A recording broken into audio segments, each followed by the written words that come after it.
Tom Lembong divonis 4,5 tahun penjara. Hakim bilang kebijakannya mencerminkan ekonomi kapitalis. Tapi pertanyaannya, emangnya yang kapitalis hanya Tom Lembong?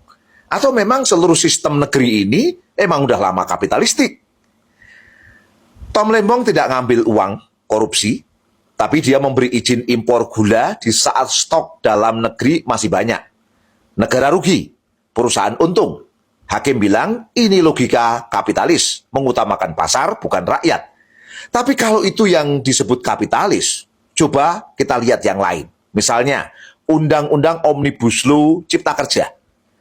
Mengorbankan buruh, lingkungan, demi investasi. Undang-undang ini adalah karpet merah untuk para kapitalis. Kemudian hilirisasi nikel misalnya. Nikel dikuasai asing, rakyat lokal dapat limbahnya. Undang-undang minerba dan migas misalnya, korporasi asing yang pegang kendali sumber daya alam kita. Kemudian menuju Indonesia Emas 2045, buka lebar investasi asing untuk pertumbuhan ekonomi, sementara distribusinya pakai trickle down effect. Apakah ini bukan kapitalisme? Danantara misalnya dibentuk, bukankah juga untuk arah kapitalisme? Bukankah IKN juga diorientasikan demi pembukaan investasi asing? Giant Seawall dan juga pagar laut misalnya disetting dengan membuka investasi swasta dan asing seluas-luasnya. Bukankah ini juga kapitalis? Kalau kita jujur, ini sistem yang udah lama membuka karpet merah buat para kapitalis. Negara cuma jadi fasilitator, bukan pengendali. Pasal 33 bilangnya bumi, air, dan kekayaan alam dikuasai negara. Tapi dalam prakteknya diserahkan pada swasta dan asing. Dan tahu nggak kita, Mahkamah Konstitusi pernah menafsirkan pasal 33 UUD 45, poinnya tak pernah secara tegas melarang dalam tafsirnya swastanisasi sumber daya alam. Asal demi kemakmuran rakyat. Nah, ini masalahnya. Tafsir pasal 33 longgar, akibatnya perusahaan bisa ambil peran di sektor vital atas nama untuk rakyat. Padahal konstitusi harusnya jadi benteng, bukan celah. Tapi sekarang jadi dalih legal untuk neoliberalisme. Jadi masalahnya bukan cuma Tom Lembong, tapi sistem hukum, tafsir konstitusi, dan arah ekonomi kita sendiri yang memang dalam konteks prakteknya sudah kapitalisme. Rakyat dapat sisa, elit dan korporasi yang panen besar.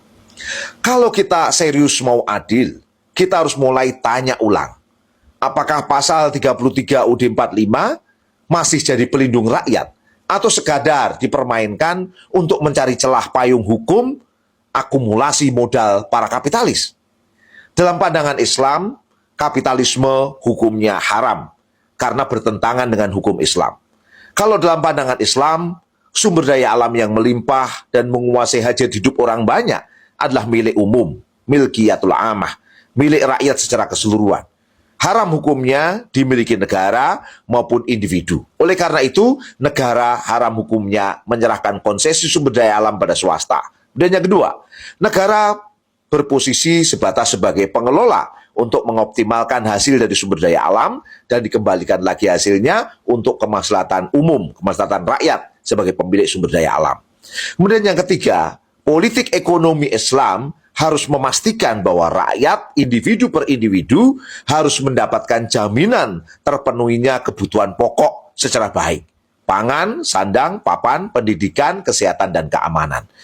Semua kebijakan ini berlaku untuk Muslim maupun non-Muslim. Dan hukum Islam ini yang diperjuangkan oleh Hizbut Tahrir Indonesia.